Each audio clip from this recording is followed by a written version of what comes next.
उदासी की बीमारी किस तरह से हमारे स्टमक इश्यूज़ का बाइस बनती है। समटाइम्स हमें डायरिया, कॉन्स्टिपेशन का शिकार होना पड़ता है और इस डिप्रेशन की वजह से हमारे जो ये मैदे के मसाइल हैं इनसे हम कैसे ओवरकम कर सकते हैं, इन सब चीज़ों के बारे में जानने के लिए हमारी वीडियो को कंप्लीट देखिएगा। मज़ीद इन्फॉर्मेटिव वीडियोज़ के लिए आप मरहम के यूट्यूब चैनल को ज़रूर सब्सक्राइब करें।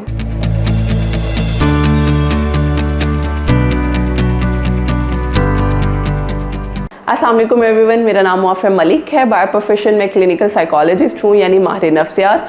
उसके साथ साथ मेरी सर्टिफिकेशन CBT, NLP और हिप्नोथेरेपी में भी है। आज हम बात करेंगे डिप्रेशन के इफ़ेक्ट, स्पेशली हम फिजियोलॉजिकल जो है सिम्टम्स पे बात करेंगे और उसमें भी हम कैटेगराइज करेंगे स्टमक इश्यूज़ पे।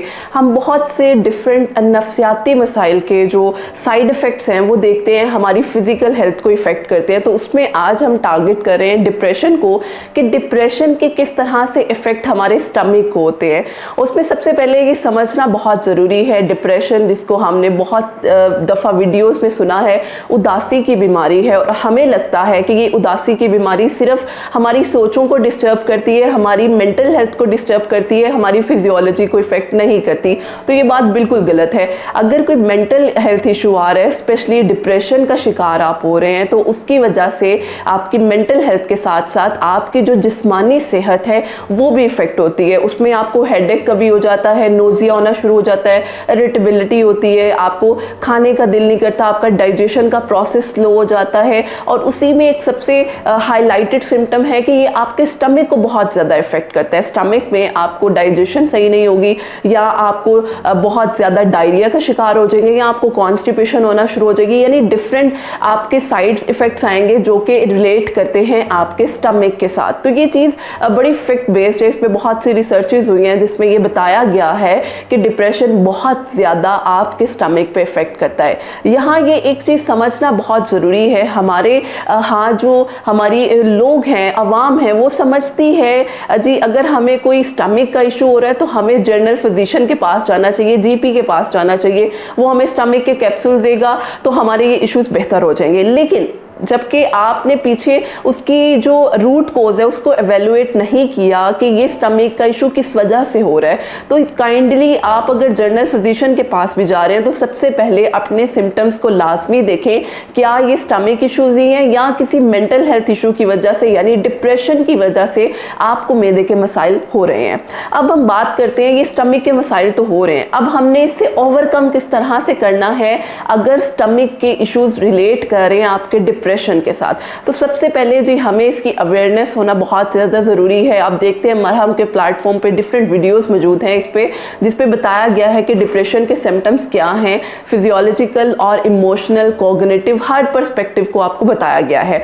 अब एक और चीज़, अब आपने इस चीज़ से ओवरकम करना है तो सबसे पहले ज़रूरी है कि आप किसी प्रोफेशनल हेल्प को सीख करें बजाय जर्नल फिजिशियन के जाने के। अब देखें उसमें भी मैं आपको यहाँ पे हाईलाइट कर देती हूँ, जर्नल फिजिशियन के बाद आप लोग जाते हैं स्टमक के इशू से, आप 1 साल मेडिसिन लेते हैं, 1.5 साल लेते हैं, उसके बाद आपका जर्नल फिजिशियन खुद कहता है जी आपको लगता है कोई साइकोलॉजिकल या नफ्सियाती मसला है, आप किसी साइकोलॉजिस्ट को कंसल्ट कर लें।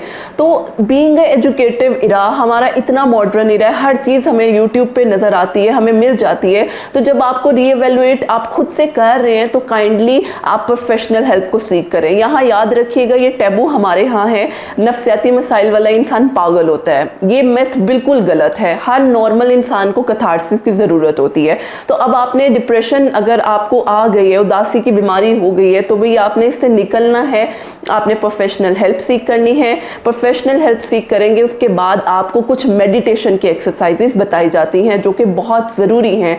जब तक आप फिज़िकली रिलैक्स नहीं होंगे आप कभी भी अपनी डेली फंक्शनिंग को प्रॉपर नहीं कर सकेंगे। उसके बाद आपकी एक्टिविटी स्केजुलिंग की जाती है, यानी रोज़मर्रा की रूटीन का आपको बताया जाता है कि आपने अपनी लाइफ को स्केजुअल करना है। डिप्रेशन में यही है ना कि हम उदास हो गए, हमारा दिल नहीं करता कोई काम करने को, तो जब आप थेरेपिस्ट के पास जाते हैं वो आपको एक्टिविटी स्केजुअलिंग का बताते हैं, आपकी कॉग्निटिव डिस्टॉर्शंस पे काम करते हैं, यानी आपकी हर फंक्शनिंग को बेहतर करने के लिए हर तरह से आपकी हेल्प करते हैं। तो उम्मीद करती हूँ आपको पता चल चुका होगा कि डिप्रेशन किस तरह से हमारे स्टमक पे इफेक्ट करता है। है। अगर इस वीडियो के मुतालिक आपका कोई क्वेश्चन है तो आप कमेंट सेक्शन में पूछ सकते हैं। उसके साथ साथ अगर आप अपनी अपॉइंटमेंट बुक करना चाह रहे हैं तो मरहम के प्लेटफॉर्म के थ्रू बुक कर सकते हैं।